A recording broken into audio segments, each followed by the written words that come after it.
이제 결국 교육 시스템, 의료 시스템, 경제의 근간이 되는 시스템, 금융 인프라들이 지금은 인프라들이 없어가지고 그 나라들이 경제나 과학기술의 경쟁력을 갖기가 어려워요. 그렇기 때문에 경제의 성장 속도도 한계가 있고 새로운 시장들을 창출하거나 혹은 새로운 수요들을 창출하기 어려운데 휴먼 인텔리전스가 해결이 된다고 하면 사실 성장 가능성이 굉장히 높아지죠. 그리고 인간과 AI가 협력하는 인텔리전스 시스템이 구축이 될 건데 그 경쟁력이 한국이 가졌던 상대적인 자산이 사실 우리도 70년 전에 굉장히 힘든 나라였다가 지금까지 된 거는 이 휴먼 인텔리전스 시스템의 과감한 교육을 통해서 지금의 경쟁 성장을 이뤘었던 건데 우리가 가진 이 메릿이 사라질 수도 있습니다.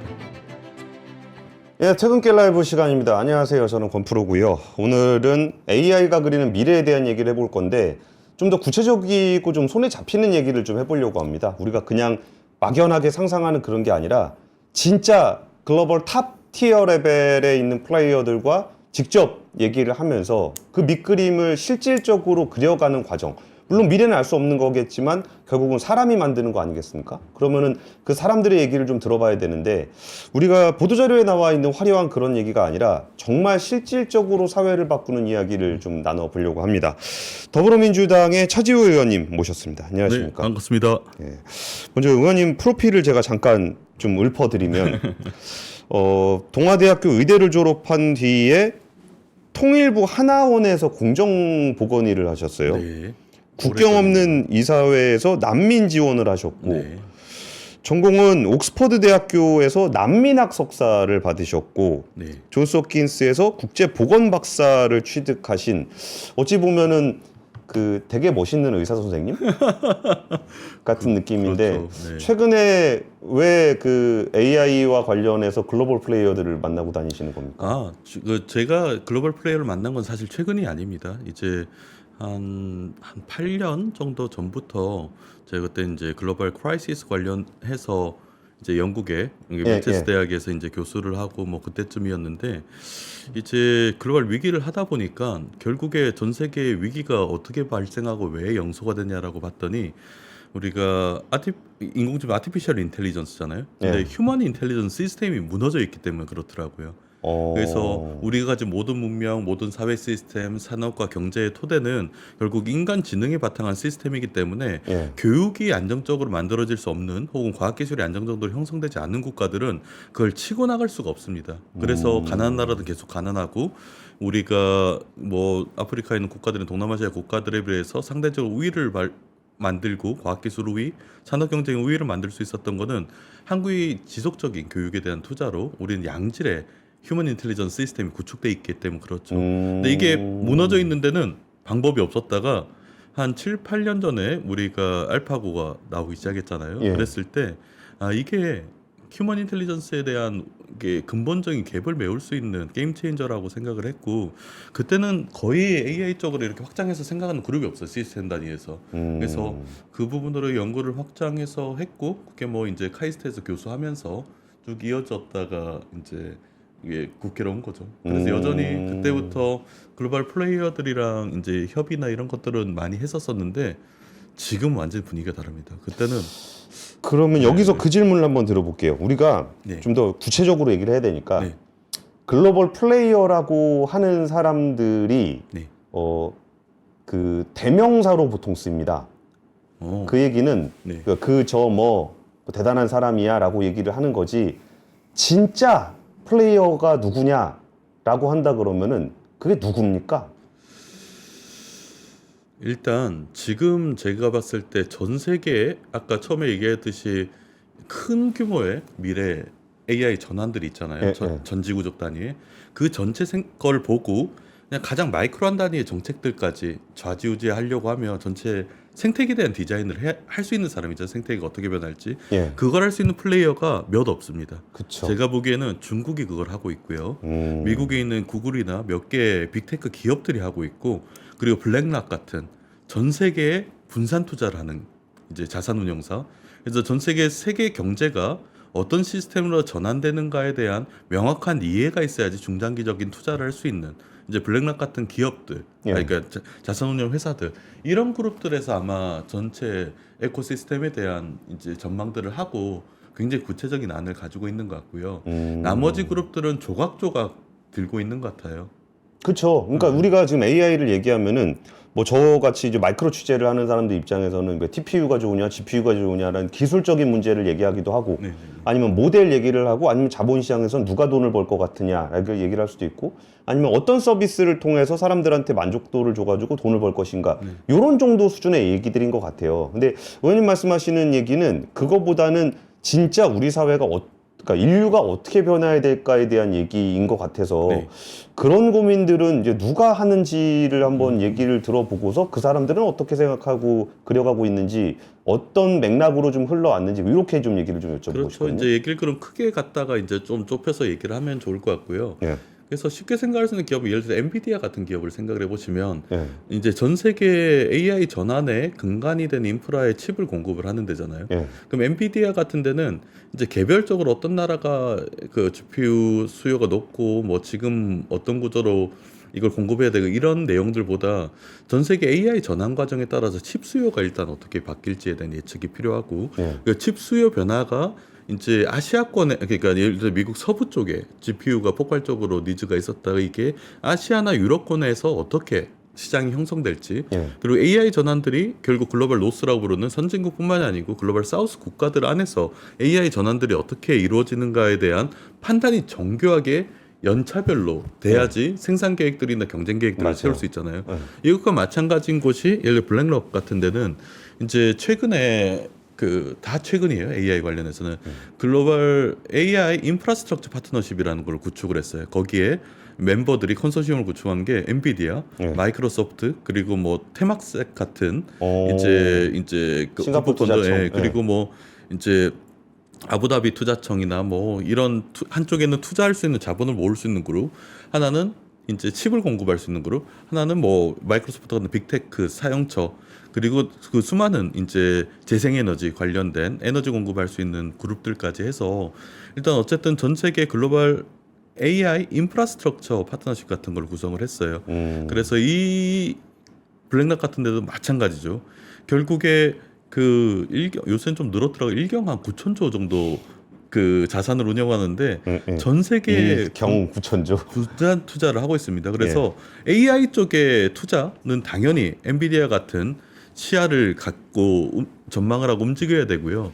근데 블랙락은 좀 더 크게 봐야 돼요. 왜냐하면 이제 그 AI 인프라스트럭처뿐만 아니고 전 세계 모든 주요 기업에 투자를 한다는 거는 결국 기업이 가진 이제 환경들, 예. 시장에 대한 변화들이 다음 5년에서 한 15년간 어떻게 흘러갈지에 대한 예측을 해야 중장기 투자를 구성하고 어떤 식으로 포트폴리오를 구성하고 이게 되는 거니까 그래서 그런 기업들이 굉장히 정교하게 알고 있고 국가 단위에선 저는 가장 어쨌든 지금 정교하게 준비를 하는 게 중국 같아요. 미국이 민간 기업 위주로 이런 부분들이 디자인된다고 하면 중국은 국가 단위에서 굉장히 세심하게 예측과 거기에 대응하는 정책들 그리고 어떻게 이제 중국이 가진 AI 플랫폼이나 기술들을 가지고 이제 아시아 태평양 혹은 아프리카 지역 혹은 유럽 지역을 포함해서 이런 여러 국가의 본인들이 가진 이제 AI 기반의 이제 소셜 시스템을 어떻게 구축하느냐 여기까지 내용들이 가 있는 것 같아서 그런 글로벌 플레이어들이 가진 생각들을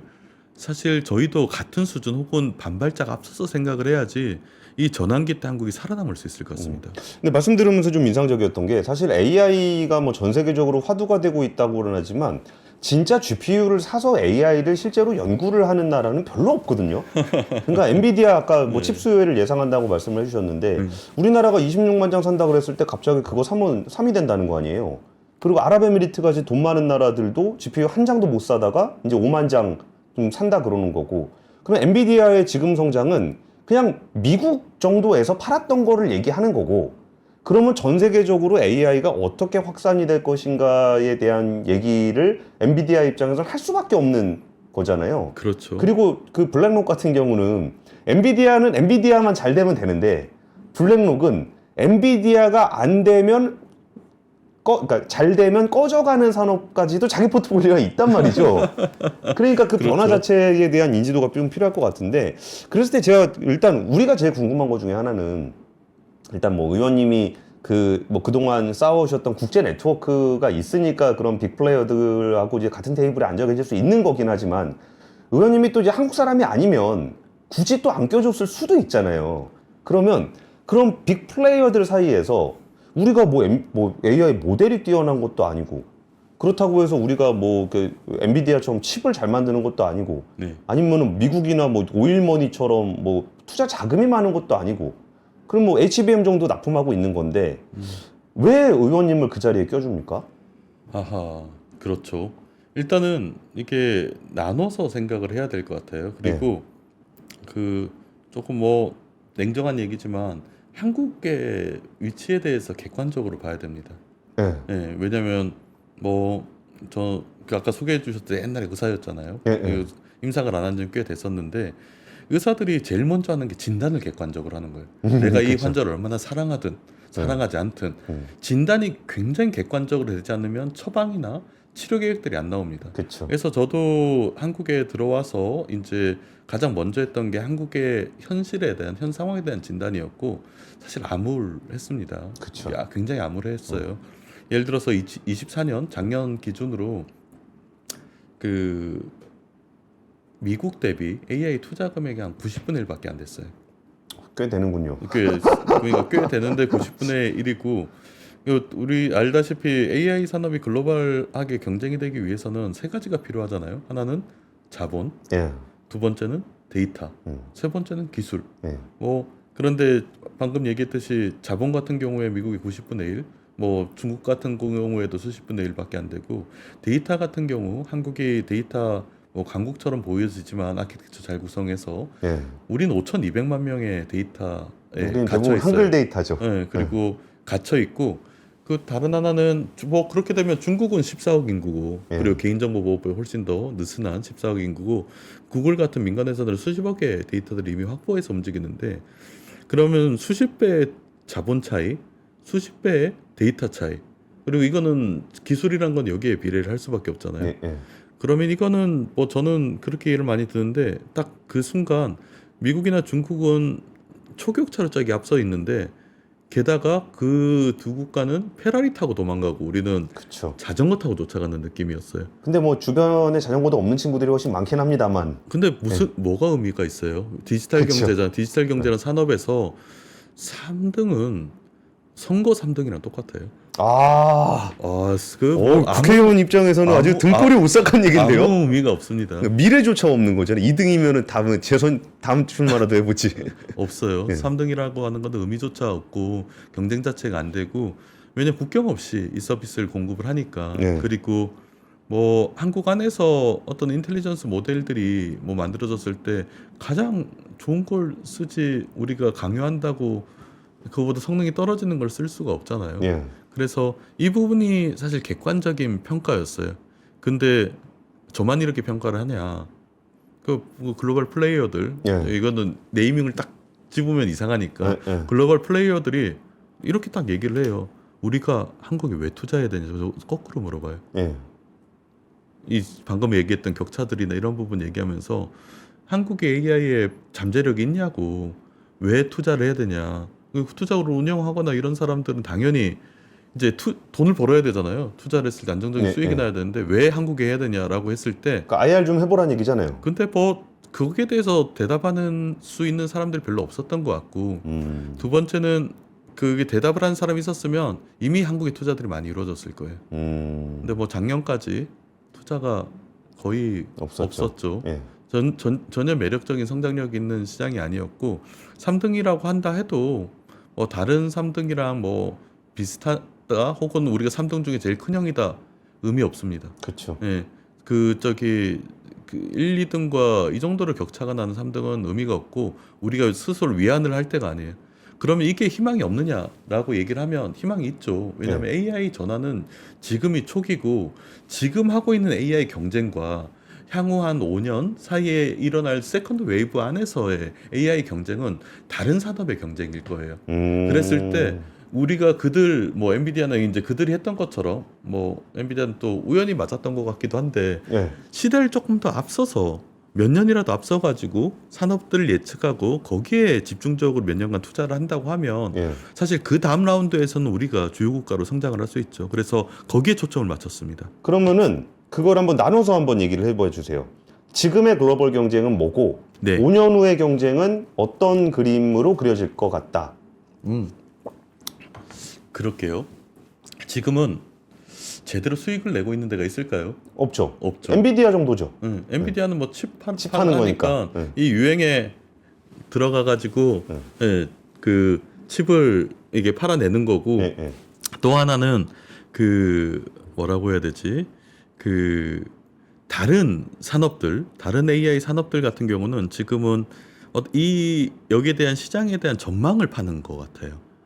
우리가 AI 전환에 대해서 이 정도 성능을 확보하고 이런 기술력이 있으니까 이 전망에 따라서 계속 투자를 받아내는 형국이고 예. 사실상 AI가 아직까지 전 세계 경제 시스템에서 뭔가를 주도적으로 생산하는 시기는 아닌 것 같다는 그쵸. 생각이 들어요. 예, 예. 그래서 이제 그런 부분들이 지금 현실인데 이게 필요 없느냐라고 하면 아주 필요하죠. 그쵸. 인텔리전스를 먼저 만들어야 되니까. 예, 예. 그러면 이 다음이 뭘까를 생각을 해봐야 됩니다. 예. 예, 다음이 뭘까라고 생각을 해보면 인공지능을 조금 정의하는 것도 중요한데 저는 인공지능을 아티피셜 인텔리전스로 정의를 안 해요. 저는 디지털 인텔리전스로 정의를 합니다. 디지털 인텔리전스 어떤 왜냐면 차이가 있죠? 인공이라는 것에 대한 특성보다 이게 AI는 디지털 인텔리전스 이미 훨씬 더 큰 특성을 가지고 있어요. 복제 가능하고 전 네. 세계에 이제 고르게 이 지능들을 하나의 인프라처럼 공급할 수 있고 그렇게 됐을 때 이 디지털 인텔리전스가 가졌던 가장 주요한 기능들이 뭘까라고 생각해 보면 아까 제가 처음에 얘기했던 휴먼 인텔리전스 시스템이 무너져 있는 혹은 그거에 격차가 나 있는데 이 디지털 인텔리전스가 이제 전 세계에 굉장히 그 접근성들이 높아질 거예요. 그랬을 때 우리가 생각했던 글로벌 사우스의 많은 국가들의 경제가 지금과는 같은 수준이 아닐 가능성이 큽니다. 그래서 지금은 경제 주요 국가들이 이제 뭐 미국과 중국 플러스 이제 한국을 포함한 이 글로벌 경제 대국들이 차지하고 있고 그거의 가장 중요한 이게 드라이버가 휴먼 인텔리전스 시스템이라고 한다고 하면 이제 멀지 않은 미래 제가 보기엔 한 10년에서 15년 사이의 사이클을 돌아갈 것 같아요. 그랬을 때는 이제 글로벌 사우스 국가들과 이제 유럽이나 한국 간의 격차는 훨씬 더 줄어들 가능성이 크고 중국이나 미국은 조금 더 격차가 벌어질 가능성이 크죠. 의원님 말씀을 제가 조금 비유적으로 한번 설명을 한번 네, 해볼게요. 네, 네, 네. 그러니까 디지털화라니까 인공지능이라는 인공이라는 단어가 주고 있는 의미와 디지털이라는 단어가 주는 의미를 조금 나눠서 얘기를 해주시는 것 같은데 디지털이 조금 더 후발 국가들에게 조금 더 유리하게 빨리 따라잡을 수 있는 환경이 됐다. 이거를 저는 예를 들어서 금융이다. 그러면 이제 금융 시스템을 가지고 있을 때는 굉장히 어렵지만 그 뭐 예를 들어서 좀 개발도상국들 다 핸드폰 쓰고 다 핸드폰으로 송금하고 이런 것들이 굉장히 우리나라는 이게 계단식으로 이렇게 갔다 그러면은 거기는 한 방에 뿅 하고 갈 수 있는 거잖아요. 그 디지털이 쫙 한 번에 가는 거니까. 그럼요. 그러니까 그런 속성들이 좀 있다는 거죠, 인공지능이. 그렇죠. 비유를 하자고 하면 이제 결국 교육 시스템, 예. 혹은 의료 시스템, 혹은 경제의 근간이 되는 시스템, 금융 시스템, 금융 인프라들이 지금은 인프라들이 없어가지고 그 나라들이 경제나 과학기술의 경쟁력을 갖기가 어려워요. 예. 그렇기 때문에 경제의 성장 속도도 한계가 있고 새로운 시장들을 창출하거나 혹은 새로운 수요들을 창출하기 어려운데 여기에 대해 바틀렉을 막고 있던 이제 휴먼 인텔리전스가 해결이 된다고 하면 사실 성장 가능성이 굉장히 높아지죠. 그리고 결국 인간과 AI가 협력하는 인텔리전스 시스템이 구축이 될 건데 그 경쟁력이 한국이 가졌던 상대적인 자산이 사실 우리도 70년 전에는 굉장히 힘들었죠. 굉장히 힘든 나라였다가 지금까지 된 거는 이 휴먼 인텔리전스 시스템의 과감한 투자를 통해서 교육을 통해서 지금의 경쟁 성장을 이루었었던 건데 우리가 가진 이 메릿이 사라질 수도 있습니다. 그렇죠. 네. 예. 그래서 이제 그런 부분들이 좀 초점이고 그리고 첫 번째 아까 제가 말 끊어서 죄송한데 네네네. 한 가지 또 비유로 한번 설명을 한번 드려볼게요. 네네네. 그러니까 제가 최근에 이조 기자가 조선업을 취재를 하다가 네.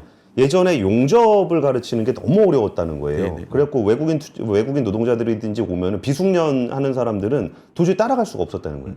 근데 최근에 이걸 로봇이나 약간의 자동화들 기술들이 좀 높아지면서 이거를 이제 금방 따라오게 됐다는 거죠. 그럼 우리가 가지고 있던 그 제조업의 그 노하우라든지 이게 우리나라의 사실 경쟁력인데 그 휴먼 인텔리전스로 인해서 인간을 가르치던 부분들에 대한 격차가 좁아지게 되면 우리는 좀 더 빠르게 캐치업 당할 수 있다. 이렇게 좀 이해를 해도 될까요? 그렇죠. 비유가 엄청 정교하신데요. 그 뭐 예를 들어서 우리가 인텔리전스로 조금 더 이제 고급 인텔리전스라고 부르는 게 의사. 예, 예. 의사들이 한국과 같은 이 정도의 의료 체계를 갖춘 나라, 이 정도로 전문의가 있는 나라들이 전 세계적으로 많이 없습니다. 전체 인구의 한 3, 40억은 의료 접근성이 극히 제한돼요. 그런데 그 이유는 의사들을 한 명을 만들기 위해서는 한 30년 교육을 하죠. 초딩 때부터 이제 전문의 딸 때까지 한 30년 정도 교육을 하는데 그게 가능하지가 않기 때문에.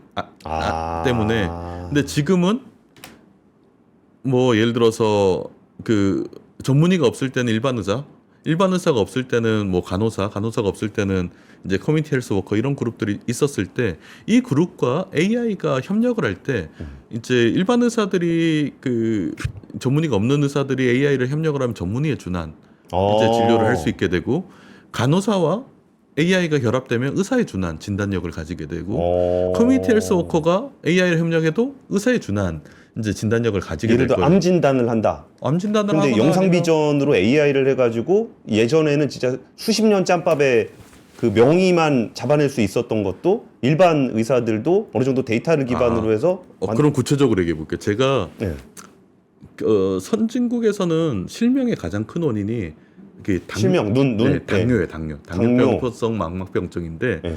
개발도상국이나 가난한 나라는 실명의 가장 큰 원인은 곰팡이성 각막염입니다. 우리 무좀균이 네. 각막에 감염돼 가지고 안구 자체를 적출해야 되는 경우들이 굉장히 많거든요. 근데 저 같은 의사들은 이 각막염이 있는지 없는지 혹은 각막염이 바이러스 때문인지 곰팡이 때문인지 혹은 이제 박테리아 때문인지 구분을 못해요. 그러면 항생제를 써야 될지 항바이러스를 써야 될지 모르는 거죠. 진단만 되면 전 세계 실명 원인이 사라져요. 근데 여기에 대한 진단을 곰팡이성 각막염을 자동화된 진단을 만드는 게 제가 카이스트에 있을 때 저희 대학원생과 2달밖에 안 걸렸어요. 그러니까 굉장히 인공지능이 들어와서 약도 다 있는데 약도 있으니까 진단만 하면 처방이 되죠.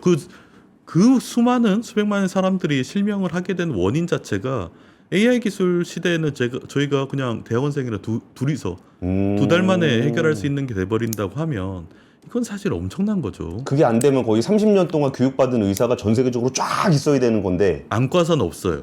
안과사는 의사들 중에 또 스페셜리스트잖아요. 안과 진료를 제대로 볼 수 있는 나라가 아팠을 때 쉽게 내가 아팠을 때 바로 볼 수 있는 나라는 사실 많지가 않거든요. 그래서 그게 의사가 인데 뭐 예를 들어서 펀드 매니저는 없겠어요. 아니면 다른 이제 과학기술인 산업 기술들 담당하는 사람은 없겠어요. 혹은 화장품이나 아니면 식품공학을 하는 사람들은 없겠어요.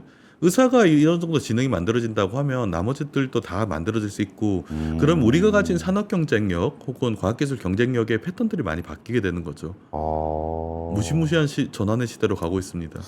와, 상상해보니까 정말 더 상상해보고 싶은 생각들이 계속 들어요. 네네. 그러니까 와, 이게 진짜 완전히 탑 레벨의 뭐 박사에서 한참 연구한 그런 탑 티어 연구자들이야 뭐 필요하겠지만 적당한 지식 수준을 가진 사람들은 거의 석사 박사급의 그 지식은 좀 쉽게 따라갈 수 있을 거라는 거잖아요. 그렇죠.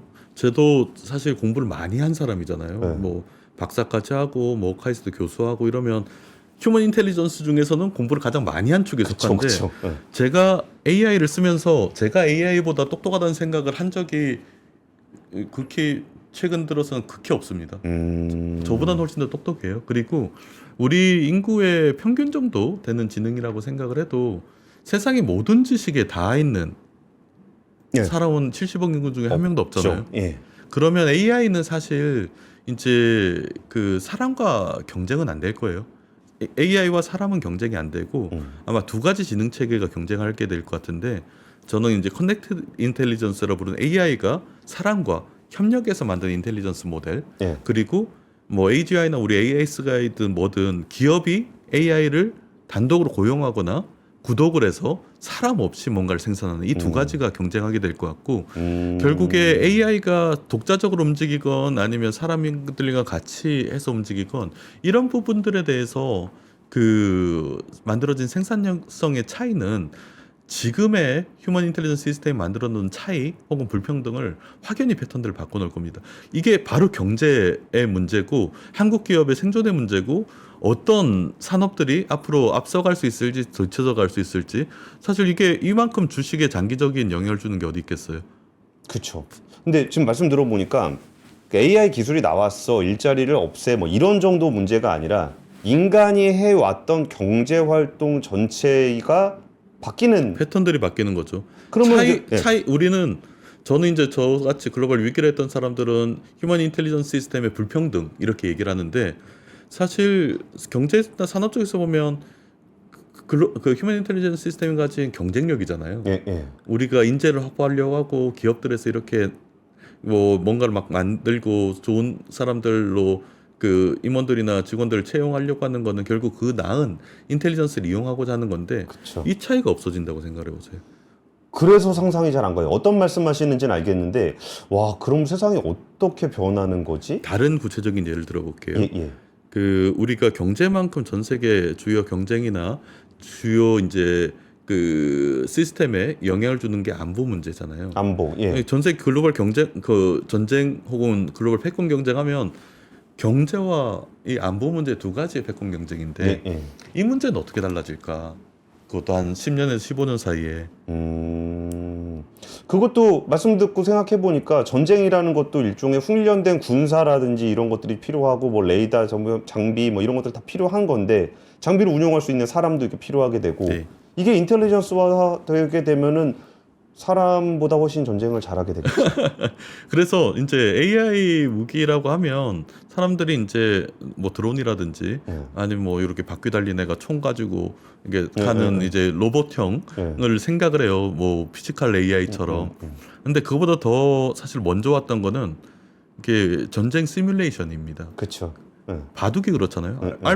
지금 알파고가 나온 이후로 이세돌 말고는 AI를 이긴 사람이 없어요. 예, 예. 그리고 몇 수를 접어줘도 사실 AI를 사람이 이길 수는 없는 상황인 거죠. 그걸 이제 군사 시스템으로 해보면 결국에는 어떤 패턴 차이가 나타날 거냐면 중국이랑 미국 같이 AI 기술들에서 확고한 이제 리더십을 가지고 있는 국가, 유럽 같은 국가들 사이에 군사력 차이는 훨씬 더 커질 겁니다.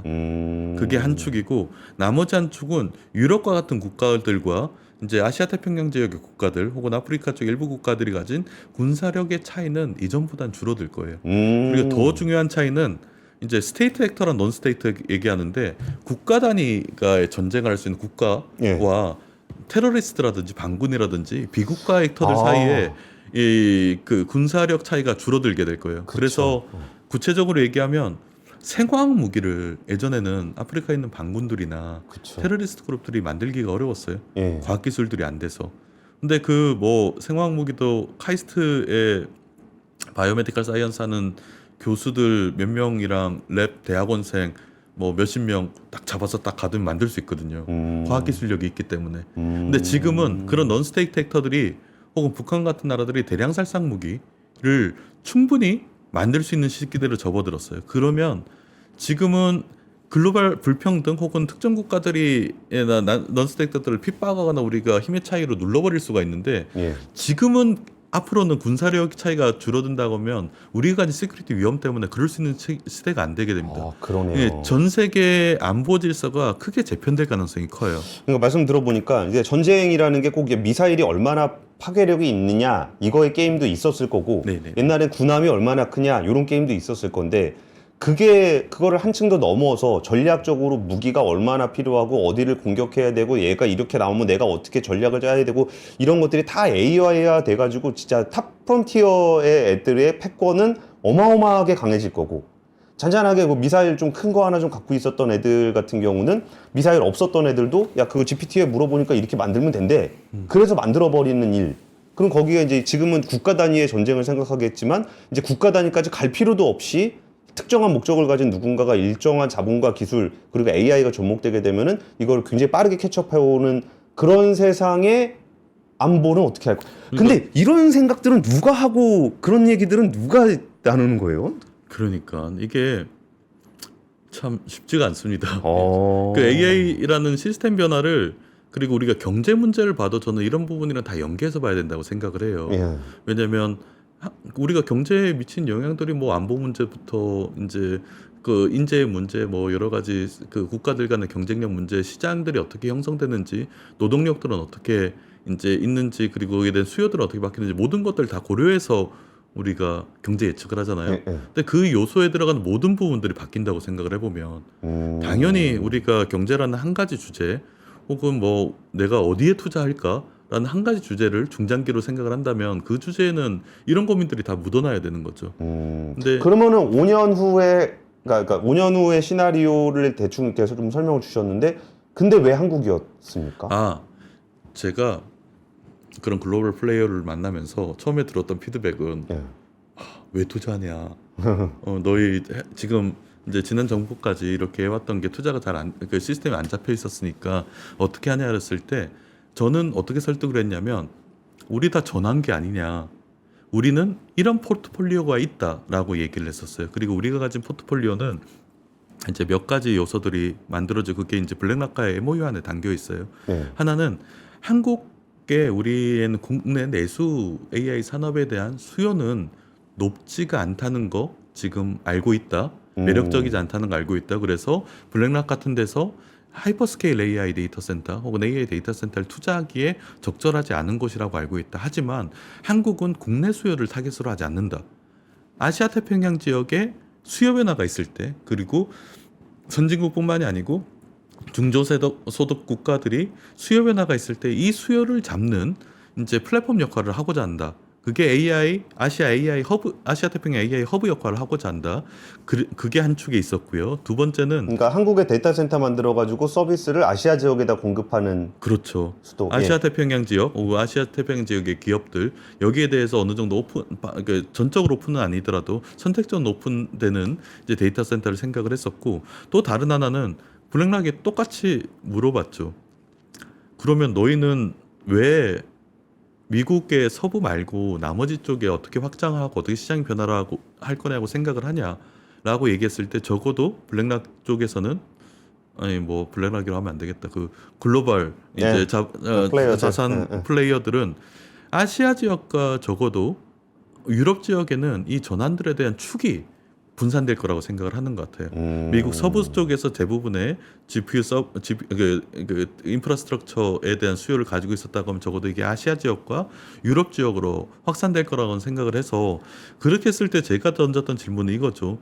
그 아시아 지역의 수요를 메우기 위해서 5개에서 8개의 데이터 센터에 대한 투자를 여러 국가에 할 거냐 예. 아니면 한국의 하이퍼스케일 AI 데이터 센터를 한국 정부랑 공동으로 파트너십 맺고 짓고 그거를 이 지역의 수요를 이제 커버할 수 있게 만들 거냐라고 물어보면 당연히 그 여러 군데 만드는 것보다 훨씬 더 적은 자본이나 훨씬 더 적은 노력이 드는 거죠. 인허가 과정이나 이런 부분들이 너무 복잡하니까 그렇게 됐을 때 한국이 적어도 아시아 태평양 지역을 이제 지역의 일종의 중국 빼고 중국 뺀 나머지 아시아 태평양 지역에서 우리가 어떻게 보면 기술적인 맹주 혹은 기술력이 엄청 앞섰다는 것보다 다른 한쪽으로는 우리가 그들 국가랑 협력 체계를 구성하기 굉장히 좋은 국가라서 그래요.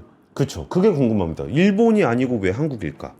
일본 아니면은 네네. 수력 발전의 재생에너지만은 말레이시아도 있고 아니면은 주로 허브 역할을 한다 그러면 싱가포르도 있고 할 텐데 왜 한국일까? 그게 우리가 가진 포트폴리오랑 우리가 가진 이제 지정학적 위치에 따라서 조금 달라지는 부분이 있는 것 같아요. 하나는 그러면 그 얘기를 이게 모든 생태계가 얽혀 있어서 얘기가 좀 복잡하게 되는데 이 다음 시장이 뭘까? AI 예. 어디서 어떤 산업들 어떤 시장이 올까라고 얘기를 해보면 한국이 좀 제조 AI 이런 걸 얘기를 하고 있잖아요. 그렇죠. 제조 AI도 뭐 오긴 할 거예요. 근데 한국이 같이 제조 강국조차도 제조 분야가 전체 GDP에 차지하는 비율이 20몇 %밖에 안 될 거예요. 그렇죠. 그리고 뭐 이제 반대로 3차 산업들, 사회 서비스 산업들 이 부분은 한국 같은 국가들도 58%고 미국 같은 국가들은 80%가 넘습니다. 예. 근데 여기가 아시아 태평양 지역 국가들의 모든 국가들이 그런 지역 국가들이 이 3차 소셜 시스템이 혹은 3차 산업들이 굉장히 낙후돼 있어요. 근데 AI가 이 부분을 전환하기가 굉장히 큰 포텐셜이 있거든요. 결국 AI에서 가장 많이 만들어지는 혹은 가장 크게 만들어지는 시장은 3차 산업의 AI 전환입니다. 그게 뭐죠? 그러니까 제조 AI는 좀 직관적으로 와닿아요. 아니요, 또 그것도 직관적인 의료, 금융, 복지 혹은 뭐 이제 그 다른 이게 소셜 서비스들, 금융 같은 부분들이나 뭐 재난 방지나 이런 우리가 그 제조 말고 우리가 이 사회에 살아가기 위한 여러 가지 그 시스템이 있잖아요. 사회 시스템이 있는데 예. 이 부분들은 생각보다 인력 의존도가 너무 커요. 그러니까 공장에서 뭐 자동화돼서 뭘 생산하는 것도 아니고 다 사람이 하는 일들인데 이 사람이 하는 일들이 AI와 연계됐을 때 그 역량들이 훨씬 더 배가 될 수가 있는 거죠. 예를 들어서 의사가 없는 지역에 의료 시스템을 구축할 수도 있고 그렇게 됐을 때 이제 예를 들어서 이 시장 규모만 얘기를 하면 개발도상국의 의료 시장, 미충족 의료 시장이라고 해요. 예, 예. 언맷 니즈라고 부르는데 지금 수요는 높지만 충족되지 않은 의료 시장이 2032년경에 가장 보수적으로 잡아 2경이 넘어갈 것 같아요. 2경이 넘는 시장이 그냥 열려 있어요. 어떤 기업도 어떤 국가도 이 시스템을 잡아낸 곳이 없습니다. 그런데 한국이 거기서 10%만 확보한다고 생각을 해보세요. 이건 엄청난 시장인 거죠. 그래서 이 브레인 같은 이게 인텔리전스 개발하는데 이제 집중할 게 아니고 결국은 헬스케어 시스템 혹은 교육 시스템 혹은 뭐 금융 시스템 이런 식의 시스템 플랫폼을 어느 국가에서 잡고 그 국가 단위에서 이걸 어떤 생태계로 구성하고 그게 어떻게 전 세계 레퍼런스 모델이 되는가에 따라서 결국 이 다음 이게 AI 산업의 글로벌 플레이어들의 지형들은 변동이 될 거예요. 다들 그걸 향해서 구글이든 뭐든 다 그걸 향해서 달려가고 있는데 생각해 보시면 이게 이런 금융이나 의료나 뭐 복지나 혹은 군사나 이런 부분들이 안보의 영역이에요. 사회 안보의 영역. 그런 국가들에서 미국에 있는 민간 기업에 의존을 할 수 있을까? 가장 근간이 되는 국민들의 삶의 근간이 되는 이 시스템을 아마 할 수 없을 거예요. 그 조금만 더 설명을 해주시면 좋을 것 같은데 의료 시스템은 아까 설명해 주셔가지고 네. 아 이게 AI로 전환이 되면 이렇게 되는구나 하다못해 진단이라는 그 부분들을 그러니까 아예 의료 지식이 없는 사람이 하는 건 안 되겠지만 일반적인 의사 수준이 전문의 수준으로 할 수 있고 의료를 도와주시는 분이 일반 의사 정도로 할 수 있으면은 거기에 의료의 사각지대라고 할 수 있는 부분들을 조금씩 더 촘촘하게 가져갈 수 있고 이게 국가 단위에서 부족한 나라 같은 경우는 통짜로도 들어갈 수 있게 되는 부분이다 그랬고 아 맞아 의료 시스템은 그렇게 될 수도 있겠구나 물론 제도적인 부분들은 어렵습니다 근데 다른 그 서비스업 쪽은 잘 상상이 안 가서 조금 더 설명해 주시면 좋을 것 같아요.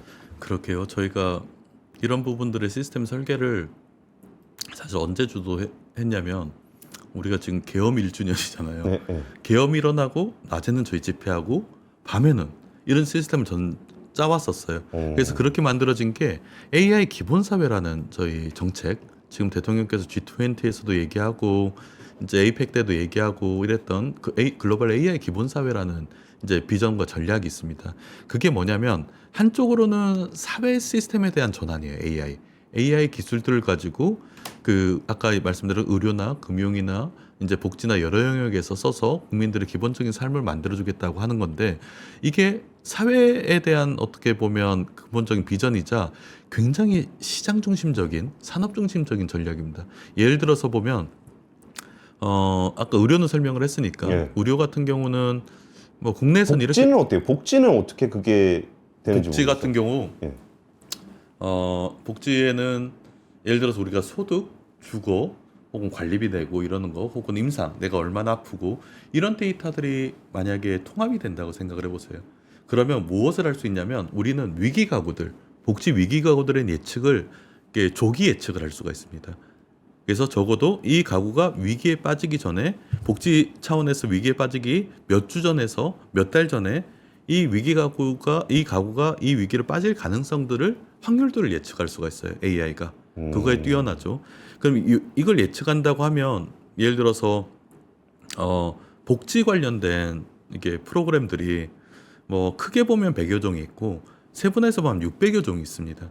예. 그 600여 종의 이제 복지 프로그램을 이게 조기 예측된 위기 가구가 빠질 수 있는 그룹에 조기에 개입한다고 생각해 보면 훨씬 더 적은 비용으로 사회적 비용으로 이 위기 가구가 위기에 빠지는 걸 막을 수 있고 위기 가구에 빠지지 않기 때문에 이 가구가 가지는 경제적 생산성은 유지가 될 수가 있어요.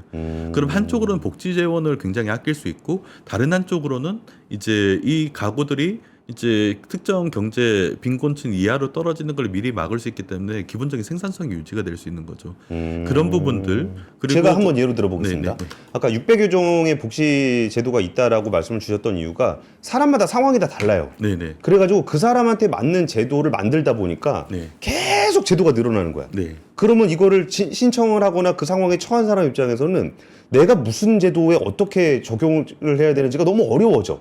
그러니까 중간에서 그걸 설명해 줘야 되는 사람들이 필요하고 그거 맞는지 틀리는지 검증도 해야 되고 뭐 그런 건데 그런 것들을 종합적으로 AI가 분석을 해서 심지어 처한 이후에 접근하는 것뿐만 아니라 처하게 되는 상황 예를 들어서 뭐 이 사람이 뭐 빚을 냈는데 뭐 어느 정도 후에 소득이 없는 거 보니까 얘가 뭐 빚쟁이가 될 것 같아 신용불량자가 될 것 같아 그러면 거기에 맞는 제도들을 미리 보강을 해줘가지고 그걸 또 높여주고 뭐 이런 식의 제도 설계를 새로 짤 수 있다는 거죠. 그렇죠. 내 가구가 그게 내가 가장인데 우리 집이 몇 달 뒤에 위기에 빠질 수 있을지 혹은 더 이제 위태로워질지를 내가 알기 전에 AI가 먼저 예측할 수가 있어요. 그렇죠.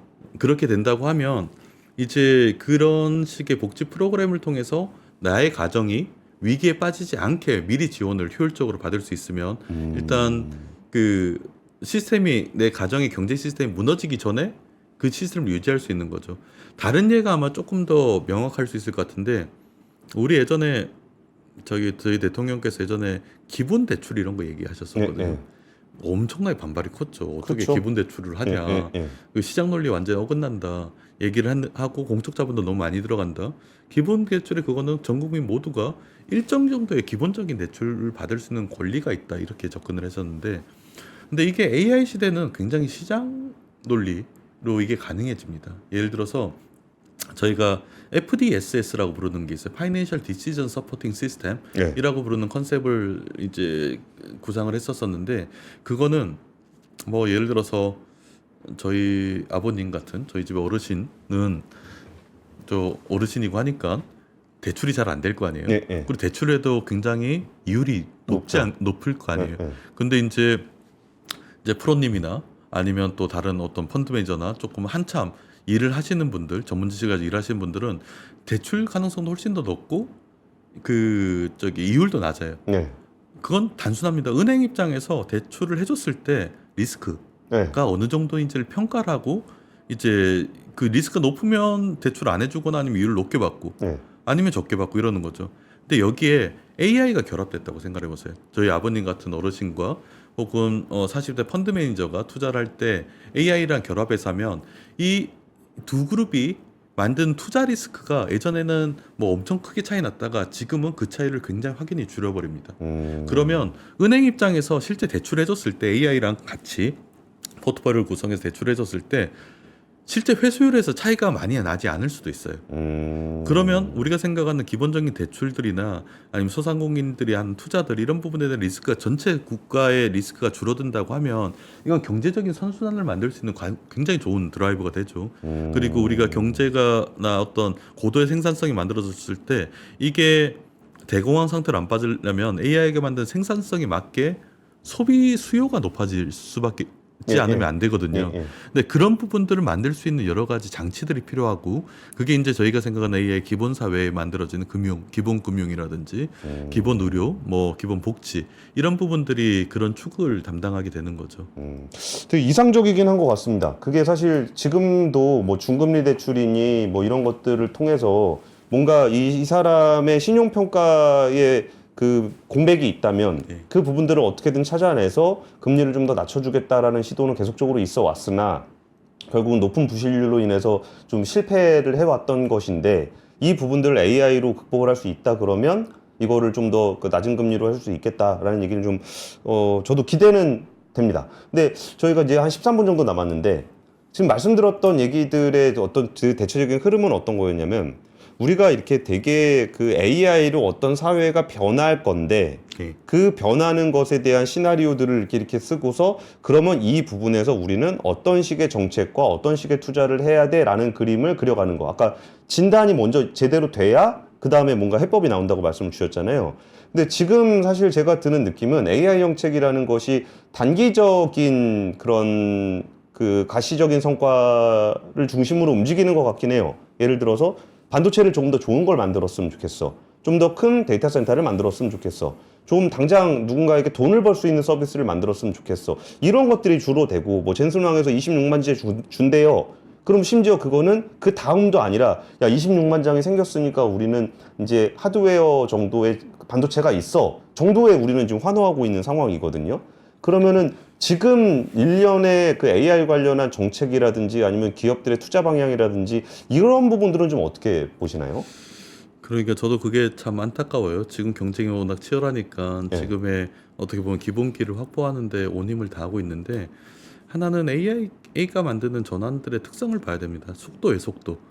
AI가 만드는 변화의 폭은 우리가 상식적으로 생각했을 때 산업혁명의 그것과 비슷하거나 클 수 있습니다. 산업혁명이 신체적 노동을 대신하는 걸 아, 만들었다고 그쵸. 하면 AI는 이제 지적 노동을 대신하는 것을 만들어 버리기 때문에 그리고 육체적 노동으로 만들 수 있는 생산성의 증가 그리고 지적 노동으로 만들 수 있는 생산의 증가를 훨씬 더 큰 폭으로 늘릴 거예요.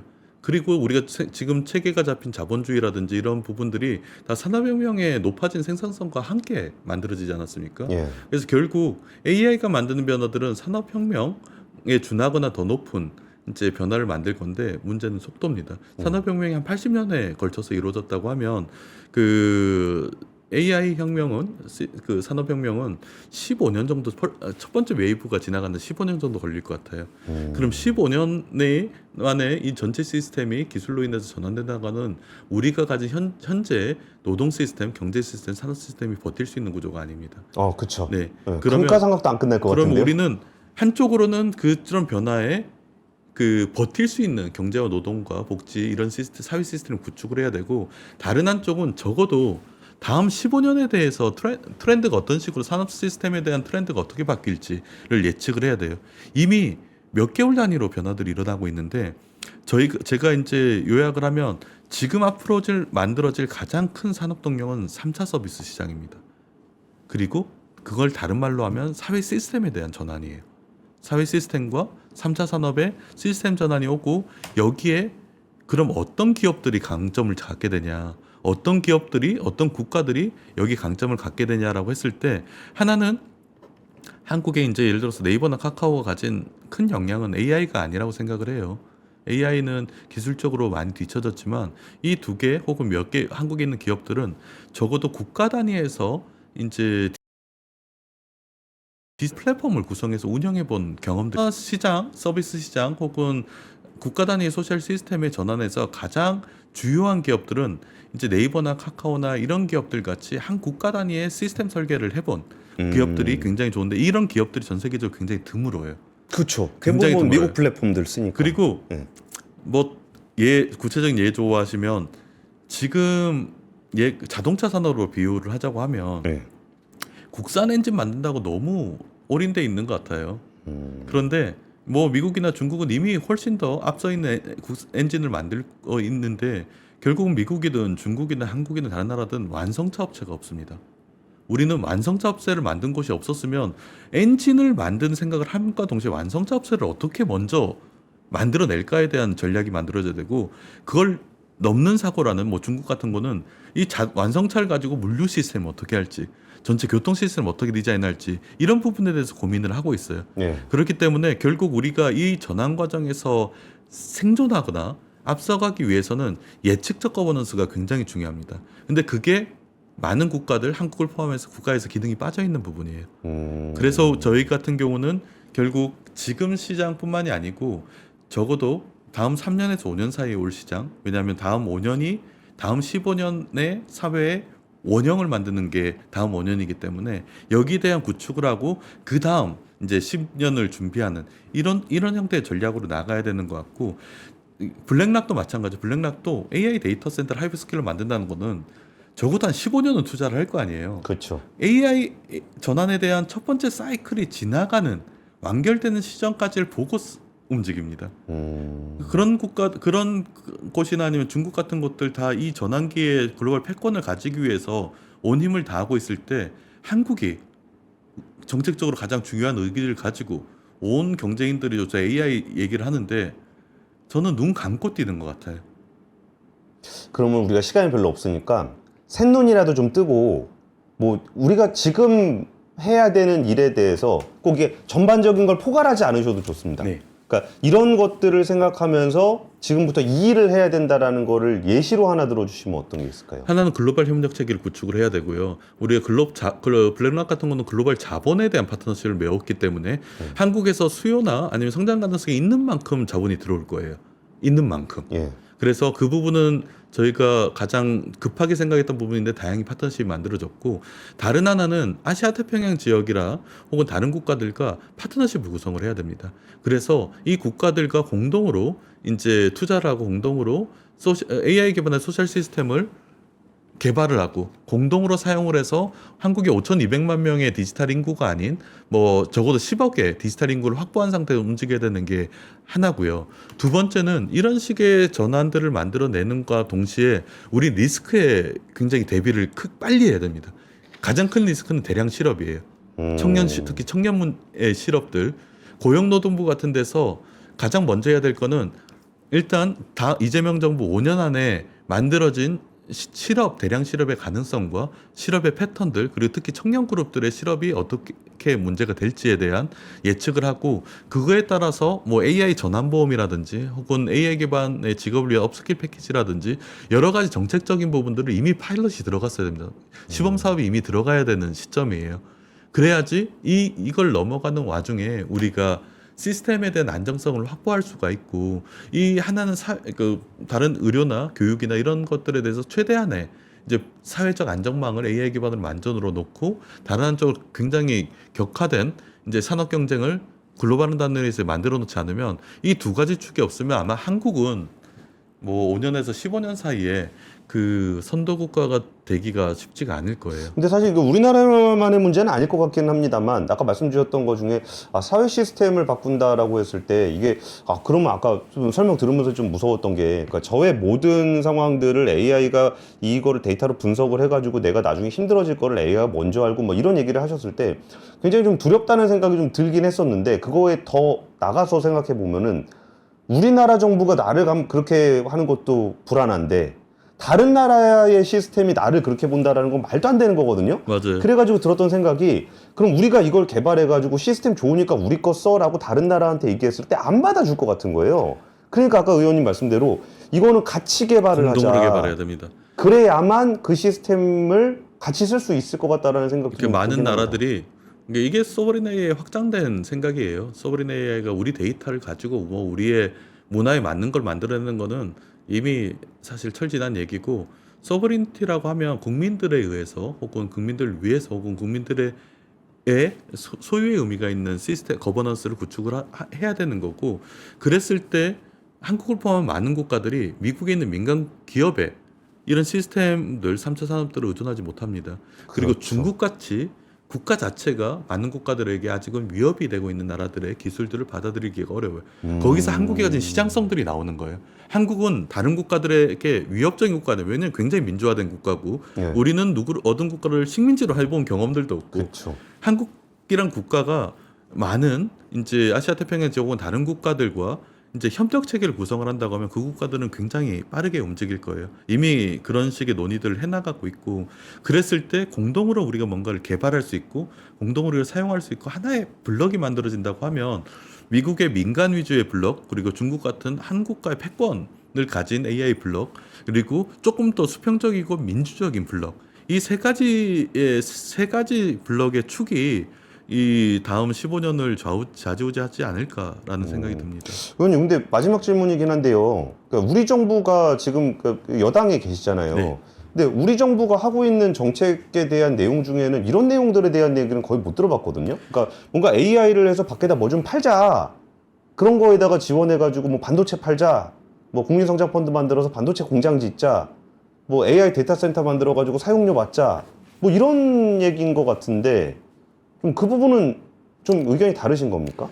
그걸 더 고려해 주셨으면 좋겠어요. 우리 정부가 탄생한 지 한 5개월 정도 됐고, 이제 새 정부가 탄생한 지 5개월 정도 됐고, AI 관련해서 급격한 전환들이 일어나고 산업 전략이 만들어지지도 얼마 되지 않았습니다.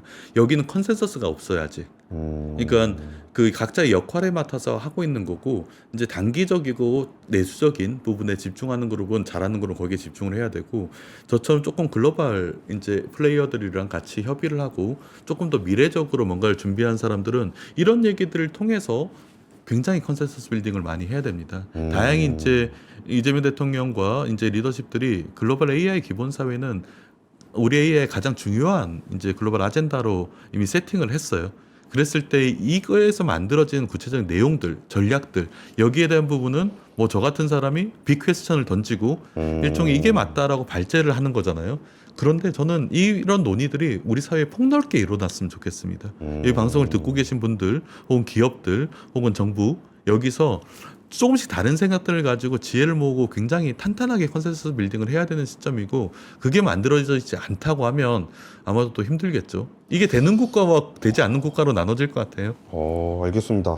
차 의원님하고 주어진 시간이 다 돼서 이제 좀 아쉬움이 좀 있긴 한데, 여기서 조금 더 한다고 해서 이 얘기를 다 들을 수 있는 것 같지는 않습니다. 왜냐면 우리가 고민해 봐야 되는 부분들이 너무나 많기 때문인데요.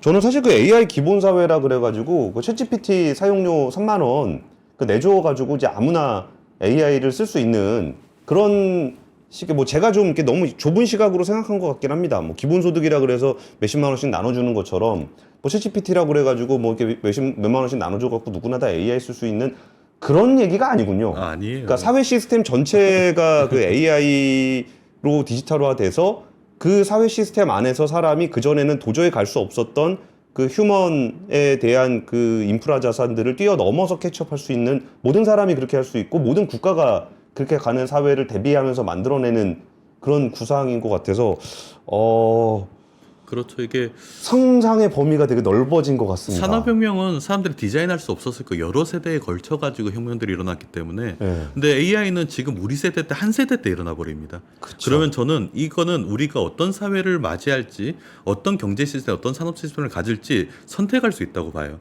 근데 그러면 우리는 어떤 사회에 살고 싶냐라고 하면 저는 기본 사회에 살고 싶어요.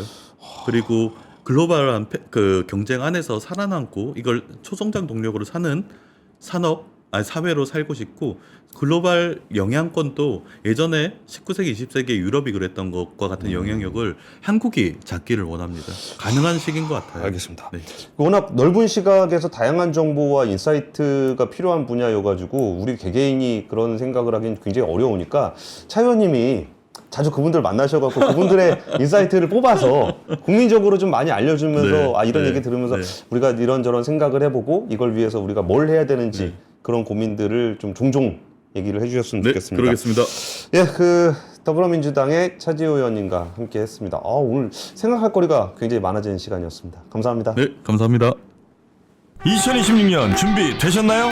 새해에는 투자 수익도 삶의 방향도 180도 바꾸고 싶다면 지금이 바로 그 순간입니다. 스타트 2026 위크 1 12월 13일 토요일 최장기 베스트셀러 돈의 속성의 저자이자 스노우폭스 창립자인 김승호 회장이 단 하나의 질문을 던집니다. 어떻게 투자할 것인가? 그리고 그 자리에서 당신의 생각을 뒤흔드는 실전 Q&A가 시작됩니다. 위크2 12월 21일 일요일 저속노화의 정희원 소장 그리고 3프로TV 구독자가 사랑한 투자 전문가 윤지호 대표와 안유화 원장, 여기에 데이터로 세상을 읽는 송기령 작가까지 인생, 건강, 투자 그리고 한국 사회 2026년을 관통할 모든 이야기가 단 하루에 압축됩니다. 얼리버드 마감 전에 위즈덤 칼리지 2026학년도 입학 등록만 하시면 이 모든 강연에 무료로 참여하실 수 있습니다. 하지만 좌석이 한정돼 있어 등록 순서대로 선착순 마감됩니다. 지금 바로 망설이지 말고 영상 아래 링크에서 확인하세요.